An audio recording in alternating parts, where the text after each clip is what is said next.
Hello, everyone, and thank you for joining another episode of the Educational Leadership Podcast. We have another very special guest, but before we introduce our guest, I want to give a shout out to our co-host, Corinne French.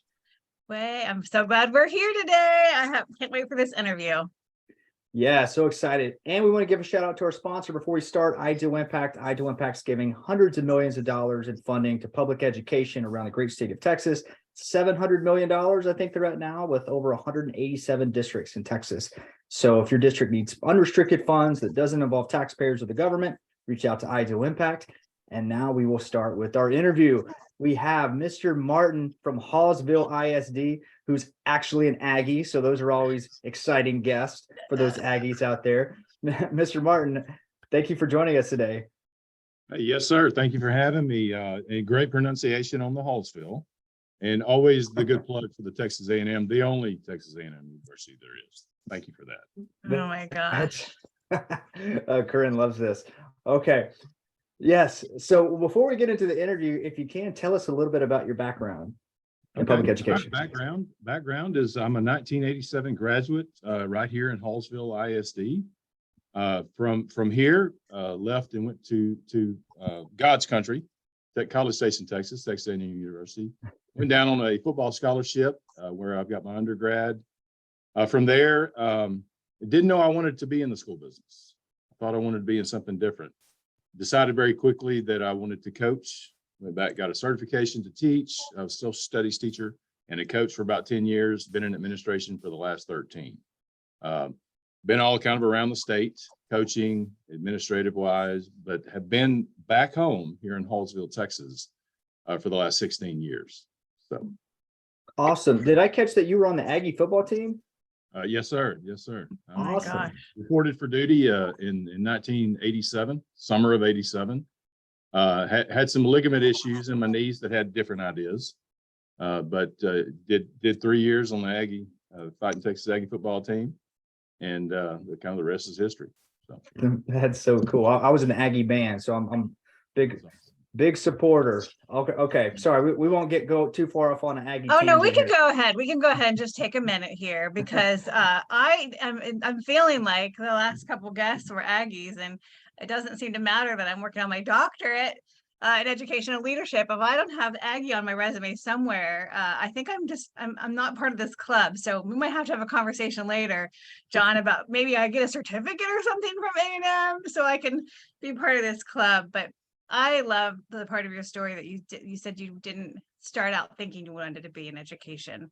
What was something that happened that made you decide that? And can you share a little bit about that story with us? Absolutely. Graduated with my undergrad, Texas A&M, went into a internship and then a job at Stephen F. Austin State University. I was working in the sports information department. Well, obviously the offices at the time were around the stadium. And so I could always peer out my window and see the football practice going on and the coaching and the players. And finally one day I was like, wait a minute, I'm on the wrong side of this glass. I want to be on the other side. I want to be helping kids, training kids, coaching kids, teaching kids. And so that's kind of what drove me to go back, get my certification in social studies, and then start working in public schools. I love that. So I'm going to ask one more question, then I'll go. Okay. So it's been a tough couple of years. Global pandemic, all kinds of things have happened in public ed. Lots of people are leaving public ed. Lots of people are coming to the field too. I feel like we've got teachers coming to the field, and I work in the university, and I feel like there are students who are deciding to go into the field because they know that it's going to make a difference with students. And so what's something that's keeping you going right now? Me personally is the interaction, and as I've gone through my career, obviously I was high school principal here in Hallsville for 7 years. There's all kinds of interaction with kids at that point. When you get into the central administration field, assistant soup, even to the soup, you've got to be very prescriptive about making time to go see those kids. Because as you can imagine, there's a lot of other headaches and a lot of other things going on. But if I was narrow it down to one item, it would be interaction with the kids. Interaction with the kids is, to me, priceless. For one reason, you never know what kids are going to say. And for two, there's nothing boring whatsoever about working with young people. Every day is a different challenge. Every day is something new. So that's what keeps me going every day. Very cool. Yeah. So there is a lot going on in public ed, and looking into the future. And I always talk about innovation. What are some things from an innovation standpoint that maybe your district is doing to kind of move the needle a little bit? Well, I could go all day on this one, Gary.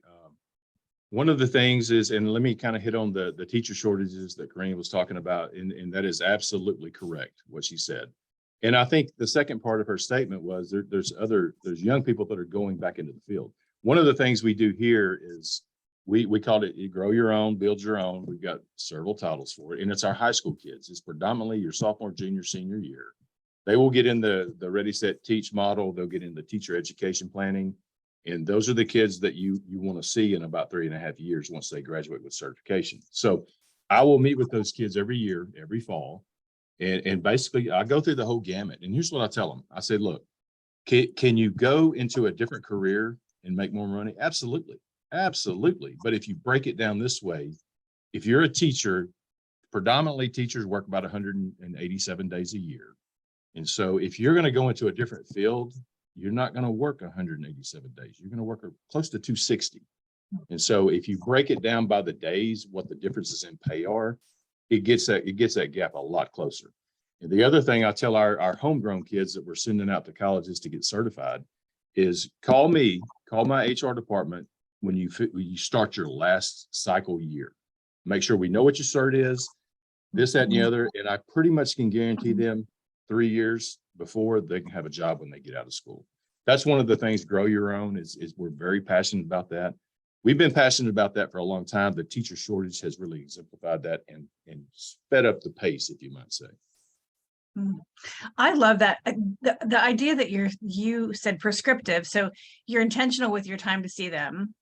We had Dr. Bobby Ott on a few months, like last month, and he mentioned that. And I think that's so important for our listeners and for anyone in any kind of leadership position to hear that you have to be intentional with the time that makes the rest of your day worth it. You know, when you just stare at the computer all day, it's really hard to see the value of what your work is doing. But when you get there and you're, like you said, you never know what a student is going to say, and you never know what they're going through. And so I love that you are very intentional with that time with them. And then I also love that you're saying that you talk to them. Oh my gosh. I mean, you're not putting that responsibility on anyone else. So what are some, is there a fun story or some kind of a success story of one of those students that you'd love to share with us? Because I think this is also very powerful when we hear we can put a name and not necessarily a specific name, but we can put a real story to it of a student that's come back and is teaching in your district now. Oh yeah, we have roughly about 760 employees now. That's total in the district. Of those 760, roughly about 350, 375, maybe 400 are certified teachers.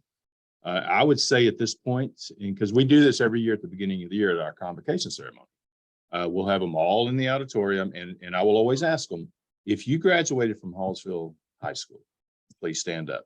It's always more than a third of our staff. So we have always done that because we've always had folks that go through college and want to be teachers. They understand things how they are here because they went through that. They want to come back and give back.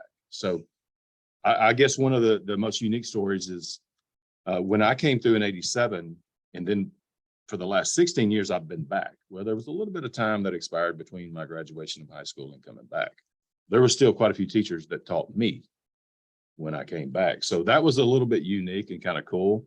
Another story, just briefly, is nothing like walking in. If you've been somewhere a long time, you tend to see this. Nothing like walking into a brand new doctor's office, looking at the doctor and going, holy smokes, I remember when you were a sophomore. That's a little bit unsettling, but then you think, wait a minute, this is a smart kid. They've done what they needed to do. So I've started to see that because, like I say, I've been in this a long time. You start to see these different fields. I see kids all the time that have graduated 2 or 3 years ago that are out working with their hands. They're in the the skilled labor areas, and they're doing a lot of things. We just built a brand new elementary, just opened it up January the 5th. I saw probably about a dozen kids that I had known prior that were working skilled labor jobs out there. So it's great to see the whole circle come together, the circle of life, as you call it. But and so what I normally tell them is I said, you know, you're going to go on and do what you do and what you're happy with and what you're excited about. But just remember, you need to do the very best you possibly can. And the last thing I always tell them before they graduate, the day before graduation, is never quit a job until you have a job. And they look at you funny. And I say, what I mean by that is don't just fly off the handle, quit a job, because you're always going to be mad at somebody over you. That's just life. Don't quit a job until you've done your homework, set up another job, given your notice, and then go on about your business. So just a few things I try to give a little bit of insight. The other one is the real world. When you get out of high school, will kick you smooth in the face. Nobody's going to be there to baby you. Nobody's going to be there to take up for you. You've got to, that's part of adulthood. You've got to prepare yourself for when that happens. Love it. Yeah, I love those life skills, because it seems like, I mean, depending on who you talk to, that's not always shared, right? And a lot of the students aren't getting that from home. Yeah, I mean, I can think of somebody right off the top of my head, you know, a younger gentleman right out of school. He wanted to quit his job, has a family because he was upset with his boss. And, you know, what do you do in that situation, right? You're just going to quit your job and be in a situation where you can't provide for your family. Well, so it's a testament to your community, I think, right? So the community there, the fact that everybody's staying in the community, you know, working for the district, working at the local doctor office, it's just, that's pretty impressive. Tell us a little bit more about that. What's the community like in Hallsville?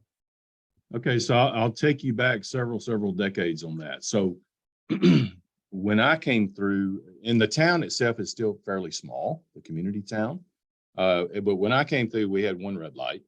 And so I think we're up to 4 now. So we're a big city suburb here. The community itself has grown. Our district is where we pull all of our kids. It's 177 square miles of our district. So the town itself is probably sitting in about a square mile area. So the rest of the surrounding areas is where our kids come from. I think the community, you just have to kind of know the expectations of the community before you try to look at changing things, because there's always, you're not going to please everybody. We all know this, but there's things that the way you sell it and the way you talk about it will help you get to where you need to go. Our community is very supportive, whether it be band, whether it be UL sports or UL academics or whatever we're trying to do. We just, and it's like I talk to our principals all the time, especially principals that are maybe not from here. I said, first and foremost, what you've got to do, you've got to buy in. You've got to completely buy into where you are. Secondly, you've got to learn the community. You've got to learn what's going to be, what kids are coming to you, what their parents and grandparents believe in. If you can do that, then you'll be very successful. Very good. Yeah, I'm thinking of kind of when you're sharing this, I keep thinking of the importance of local control. You know, I think it is so. I was a trustee for a long time in a really small district, and it's easy to see how we need some things that to be standard across the state. But the beauty of having the local control and the community speaking up for what they want, and then blending that, right? Because I think sometimes there's a quote that I want you to grow up. I want you to make lots of money, but I want you to come back home to me. Like, and I have a bunch of children and I'm like, do I really want them to come back? But then when they start having children, you do want your children, your family to be close. And I read another statistic that I think it's more than 40% of students move back to their area. And our communities, do they have the infrastructure, the jobs, you know, to actually sustain that? So it sounds like your district does. It sounds like that's kind of a thread throughout, where students will feel comfortable going far away and then coming back. But what do you have to say on the whole idea of local control and the importance of that? We're in a legislative session. This will air probably in a couple of weeks, so we'll still be in session. And there's money that can come back to schools. I've heard there's quite a bit that we could put back into schools. What's something that would keep keeping your district unique and the local control, but that would be special for y'all? Excuse me. First and foremost, I agree with you. I think if you don't have local control, then we have to ask ourselves, what are we doing? So if we're going to be dependent upon a group of either legislators or a panel or whatever at the state level to decide exactly day in, day out what we're going to do, I think we're going to fail that miserably, just to be honest, because what works in the Austin surrounding area is not necessarily going to work up here, if that makes sense. Local control is crucial. Our board feels that my board members feel the same way. And that's what we start looking at in board meetings and different things is, and the question always arises a lot of times with our attorney, we still have the local control to do this. And of course, the attorney, very versed on the law, will say, yes, you do. Most of the time, I don't think I've ever heard them say, no, you don't. So one of the blessed things about being in this state is local control is still very important. And it's a way of governing that we must have. And if we didn't have it, chaos, pandemonium, I guess you would say. One of the things from the legislature, yes, I agree with Green that they keep telling us they've got all this money. They got all this bundle of money and they're going to spend it on education. But call me a pragmatist. I've heard that before. Right. Before. And and I'm not trying to get into the political piece. Trust me, I've got way too many issues to even think about that piece right now. But if they would start by actually inquiring with the people that are in the shoes that are actually doing the work would be helpful. I mean, it's kind of like, if you go to the doctor and you don't get a report you like, you're not going to immediately get a second opinion from a plumber. You're going to go to another doctor. So if they would take educated people, and there's a lot of educated, even superintendents that are retired that would happily sit on these committees, give their input to see what's going on and how it really works. I think they would get closer with from a political standpoint, they would get closer with their constituents because educators make up a big pool of constituents. And so anyway, that's my soapbox for the day. If they would just reach out a little bit and have a little more faith in asking our opinion and don't just ask us just to hear us talk, actually listen to it and then process it and then make decisions. That'd be helpful. And I imagine we've talked to a lot of districts around funding, and that's a challenging situation. What do y'all, let's say you don't get the funding that you want, what do y'all do outside the box kind of ways to get funding? Or if you just can't get funding, what are some ways that y'all kind of make adjustments to keep moving forward? Well, needs assessments, we start with a needs assessment, which basically is every year. And we look at our needs assessment and then we try to match that up with what we basically can count on from our revenue sources. I'm going to answer your other revenue here in just a second. So what we try to do sometimes is fit the old adage, you try to fit that square peg in that round hole, which is not successful a lot. So a lot of times things have to get cut if we can't fund them correctly. One of the things also that we look at is everything we do is data driven and based upon the students' needs. What is the best thing in our professional opinions that our students needs to become more successful in whatever they're doing school related? The other thing is our community, our taxpayers, our tax base. Kudos to them.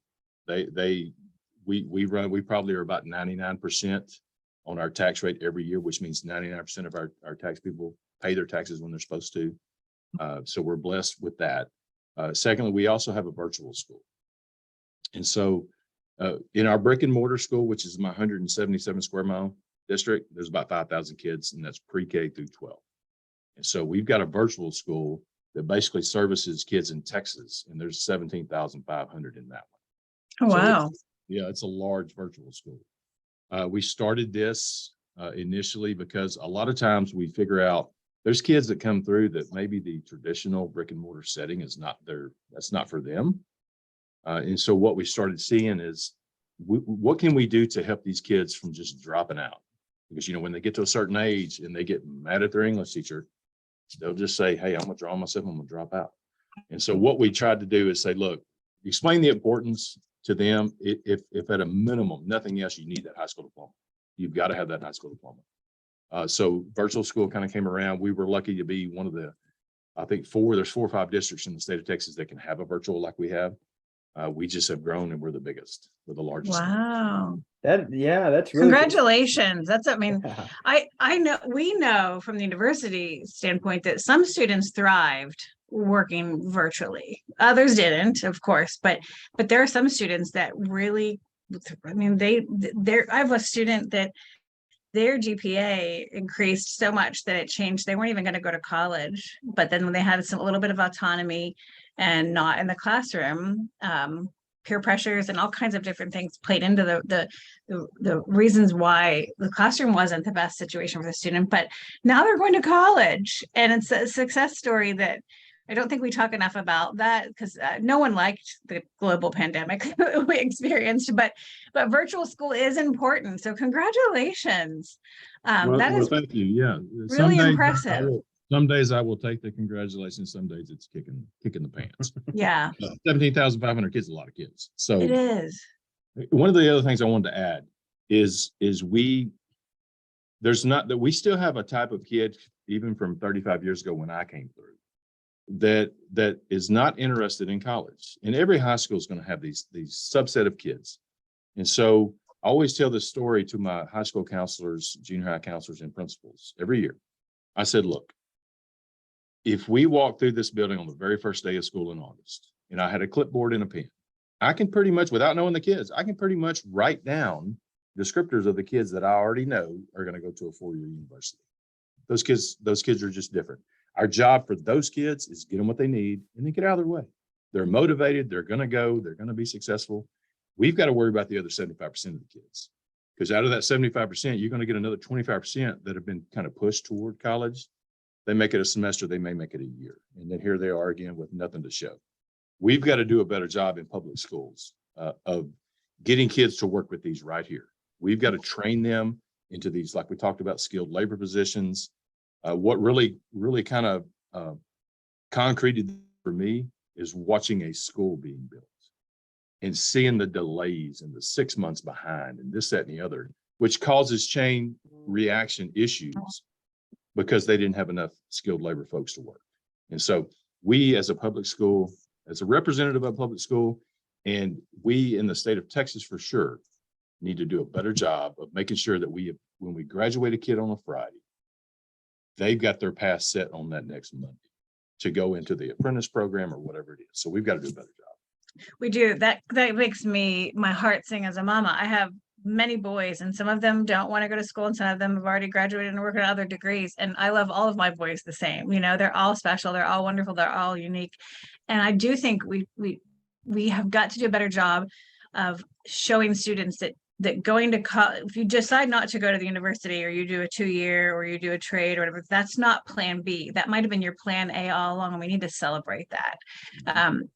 There's no reason for us to make a bunch of robots. We're humans, and we do need people in all spaces. And many times those students that go right to a degree, right to a career, will make more than some of us that are in education. So it's about doing something that you actually love and feeling like you're contributing to society in whatever way that you want to. So I love that you said that. I know we're probably running short on time, and Gary's going to want to ask a final question. So I'm going to squeeze one more in. You kind of mentioned this already, but what would be your big ask and your big dream for public ed? And I know you mentioned that this about wanting where you want your students to be, but do you want to add on more of that, or go a different direction? Your big wish, if you had a... Yeah, absolutely. That's the easy one for me. So, and it's gonna be off of what we just talked about. If our state government officials, TEA, would allow us to, and here's the concept that I want to bring up. Because I know a lot of folks in different trades. And so the hang up with having, say you got a plumber or an electrician or whatever that's just retired, they may still want to do something. But if they don't have a 4-year bachelor's degree, we can't hire them. If they would give us some latitude and use their years of experience to come in, teach a couple classes to get the foundational concrete things for these kids. Because right now we're having to wait until the kid gets to a 2-year school or apprentice program. We could get ahead of the game if they would have let us do that. They just haven't got to that point yet. So that would be my wish. Give us some latitude. That's perfect. I love it. Yeah, same here. And on that note, it just seems like, I mean, kind of a general underlying theme in today's podcast seems like begin with the end in mind, right? So you're thinking about where you're going to go, whether if you have a job now, what happens next? If you're finishing your schooling, what's going to happen next? If you're hiring people, there's so many different paths to get there. And, whether it be online learning or in-person learning or whatever it may be, I mean, everybody's different, but I like the fact that because you hear about people going to college and, let's say they major in basket weaving or whatever, and they get out and they're like, hey, I can't find a job in basket weaving. Well, yeah. So you got to start with the end in mind. I like that. There's an underlying theme there. Okay. So final question before we close out here. This is the shout out question. I called it ice bucket challenge question in the past, but so if you're going to have if you were going to recommend another leader in education, could be a superintendent, could be a board member, could be anybody. Who do you think should come on the podcast and share their story? Wow, that's a large number of people that I could come. I would maybe get the perspective maybe from a board member, maybe the board president. Like I say, I could send you a list, very long list, my friend, on that one. But I would maybe the perspective of the board member, especially one, and I could give you one that keeps up with what's going on legislatively, very much understands the local control and very much understands the differences, like we just talked about, between four-year kids in college to a career versus a kid coming out of high school, maybe hitting a tech school and going to work. And this is an educator. He's also an Aggie, by the way. I was going to just say, maybe we could get someone that's not an Aggie, yeah, so I don't feel- An Aggie list of people. I like Kareem, it. Great idea. Kareem, here's my issue with that. When I hire people, when I go to the doctor, when I go to the eye doctor, I research. I already knew that Mr. Dennis was an Aggie. I research, and that's how I pick my people, because I understand what that means. Anyway, but my CFO, which is probably the best CFO in America, she's an Aggie. My board president is an Aggie. So we've got them all around us. So I try to. I love it. No worries. I have a thing for women in leadership. And so I always, if I have the opportunity, then I definitely will prefer if I can get a woman to do something for sure. Or, I'm sure we have those things. I appreciate that. And we would love to interview your board president or who, I'm assuming that was who you mentioned, but if not, you can send us when they understand the local piece, and then they really work with the superintendent to make sure you get to do what you want to do and don't get down into the weeds. I love hearing how they do that, because I think there's a really big difference between governance and leadership. And I think sometimes leaders want to take their leadership role and then micromanage a superintendent. And that was something I was very cognizant of when I was a trustee. We hired the superintendent and he did a really good job. So kind of stay out of the way and just govern. So if you've got some people like that, I'd love to hear how they do it. Absolutely. I'll be happy to share those. Awesome. Well, I know we're running short on time. I just want to thank you for coming on the podcast today, Mr. Martin, and thank you, Corinne. But before we close out, I want to give a final shout out to our sponsor, Ideal Impact, that's giving hundreds of millions of dollars in funding to school districts around Texas, unrestricted funds, no out of pocket to the district. It's really an innovative solution if your district needs funding. So reach out to Ideal Impact. And for those of y'all that have been tuning in, stay tuned for future episodes of the Educational Leadership Podcast.